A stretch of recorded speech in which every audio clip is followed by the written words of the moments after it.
Hello' friends, আজি আমি কথা পাতিম ল অফ এট্ৰেকশ্যনৰ মাধ্যমেৰে আমাৰ যোগাত্মক চিন্তাধাৰাবোৰ আমাৰ ছাবকনচিয়াছ মাইণ্ডলৈ প্ৰেৰণ কৰি আমাৰ সপোনবোৰ সহজতে বাস্তৱলৈ কেনেকৈ ৰূপান্তৰিত কৰিব পাৰি।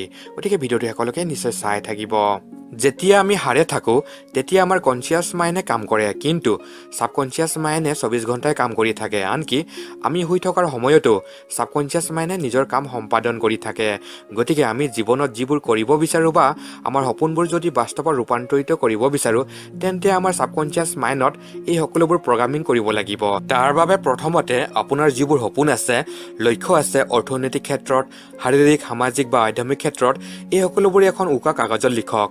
সম্পূৰ্ণৰূপে গোটেইখিনি লিখাৰ পাছত গোটেইখিনি স্পষ্টকৈ শ্ল' ভইচত ৰেকৰ্ড কৰক।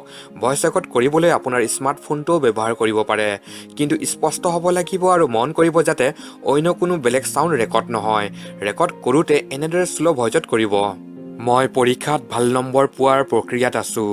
মই পৰীক্ষাত ভাল নম্বৰ পোৱাৰ প্ৰক্ৰিয়াত আছোঁ। মই সকলো সময়তে আনন্দৰে থাকোঁ। মই সকলো সময়তে আনন্দৰে থাকোঁ। মোৰ মগজু দিনক দিনে ক্ৰিয়েটিভ হৈ আছে। মোৰ মগজু দিনক দিনে ক্ৰিয়েটিভ হৈ আছে। এনেদৰে সকলোবোৰ স্পষ্টভাৱে ৰেকৰ্ড কৰি ল'ব। এতিয়া আপোনাৰ ওচৰত আপোনাৰ ইচ্ছাৰ মেনু কাৰ্ড ৰেডি হৈ পৰিল। মাত্ৰ এতিয়া আপোনাৰ ছাবকনচিয়াছ মাইণ্ডলৈ এই সকলোবোৰ প্ৰেৰণ কৰিব লাগিব। তাৰ বাবে এটা পদ্ধতি অৱলম্বন কৰিব লাগিব। যেতিয়া আমি টোপনি যাওঁ তেতিয়াও আমাৰ ছাবকনচিয়াছ মাইণ্ডে কাম কৰি থাকে, অৰ্থাৎ জাগ্ৰত অৱস্থাত থাকে। গতিকে আমি টোপনি যোৱাৰ পাছত আমাৰ ছাবকনচিয়াছ মাইণ্ডক ইতিমধ্যে ৰেকৰ্ড কৰা অডিঅ' ক্লিপটো শুনাব লাগিব। তাৰ বাবে আপুনি আপোনাৰ স্মাৰ্টফোনৰ এলাৰ্ম ক্লকত এই ভইচ ৰেকৰ্ডটো এলাৰ্ম টন হিচাপে ৰাখক আৰু মধ্যৰাতি এলাৰ্ম সময় হিচাপে ৰাখক। যেনে আপুনি যদি ৰাতি 10 বজাত শুই, তেন্তে ৰাতি 1 বা 2 বজাত এলাৰ্মৰ সময় ঠিক কৰক, য'ত এলাৰ্ম টন হিচাপে আপোনাৰ ভইচ ক্লিপটো থাকিব। আৰু ভইচটো শ্ল'ভাৱে ৰেকৰ্ড কৰাৰ বাবে আপোনাৰ টোপনিতো কোনো ব্যাঘাত নজন্মিব।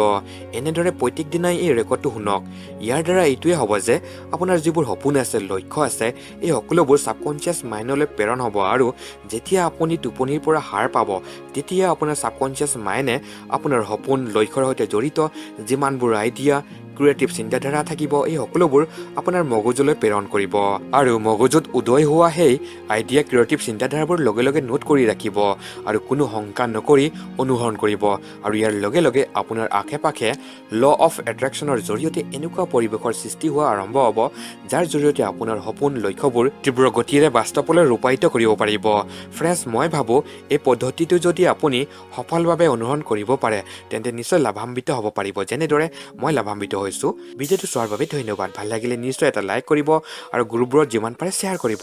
যদি নতুন, তেন্তে নিশ্চয় চেনেলটো ছাবস্ক্ৰাইব কৰিবলৈ নাপাহৰিব আৰু কাষতে থকা বেল ছবিটো টিপি দিব। ধন্যবাদ। জয় অসম।